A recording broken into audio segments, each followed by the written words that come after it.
We can look forward to a greener Singapore by 2030 with new sustainability initiatives launched today. The Singapore Green Plan 2030, which was released by 5 ministries, will chart the way towards a more sustainable future over the next decade.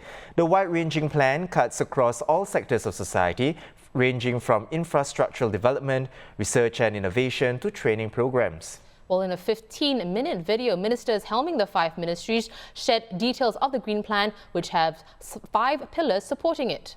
Well, let's find out more about this Green Plan with Science and Environment correspondent Audrey Tan. Hey Audrey, so how is the Green Plan different from previous initiatives? For example, the Sustainable Singapore Blueprint. Yeah, so you're right in that national targets for sustainability initiatives have been set in Singapore before. The last was the SSB in 2015. There are a couple of overlaps between the two of them. So for SSB 2015 and this one, we have seen targets set for nature ways, cycling paths. So the infrastructure stuff are kind of the same in both times. But the latest Green Plan also includes things that were not really part of the Sustainable Singapore Blueprint. There's a lot of focus on like carbon neutrality, carbon emissions for one.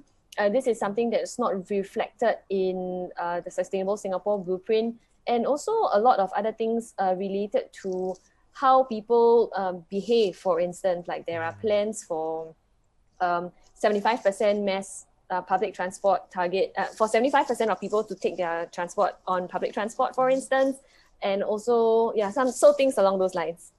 Right. And under this plan, we'll progressively see tangible infrastructure changes like more solar panels, greener buildings and schools and so on.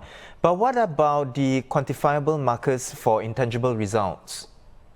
So I mean, having a marker to see how people have changed is a bit more difficult. But as I mentioned earlier, now there's a target to achieve 75% of transport being done on bus and through rail. So that is probably one of them.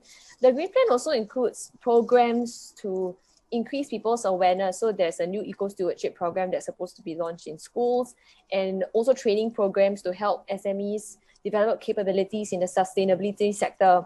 So it's very hard for me to give you guys an idea of, what are possible markers for this kind of intangible transitions, but we'll have to wait and see for more details to be released during the budget debates. I see. Well, 5 ministries involved, so it's a whole of government approach really. Do you foresee any potential roadblocks though in this ambitious plan?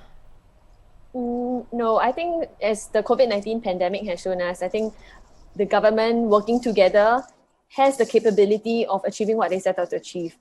But there are still, it's very hard to see what are the possible challenges that could arise. But I just want to point out that, from when Sustainable Singapore Blueprint was rolled out in 2015 and now a lot of things have happened.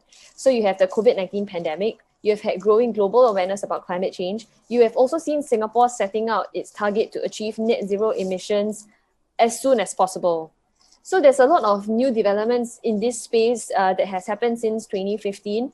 And I guess what I'm trying to say is that there's how and whether Singapore achieves its targets also depends on a lot of other factors like developments in technology, things that happen globally. And, end of this year, there's supposed to be the UN Climate Conference where we set up an international carbon market, or discussions on this international carbon market will be discussed. So there's a lot of moving parts. But based on things that is within Singapore's control, like infrastructural targets and all that, I'm pretty sure that we can set out to achieve those things. The things that are a bit probably up in the air will be about establishing Singapore as a carbon services hub, because it depends on how and whether the global carbon market is established and so on. Audrey, while we see this push from the government, what each of us can do also contributes to a greener Singapore. So how does the Green Plan address changes on an individual level, like shifting mindsets and encouraging eco-friendly habits?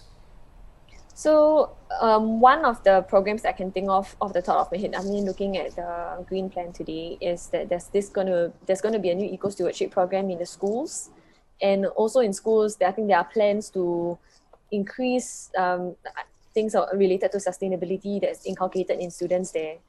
But in other sectors, I guess there's also a focus on sustainability as a new engine of growth, and that may spur people's interest to find out more about what are the job availability in this space, and that could, change things. But I think right now it's still too early to see.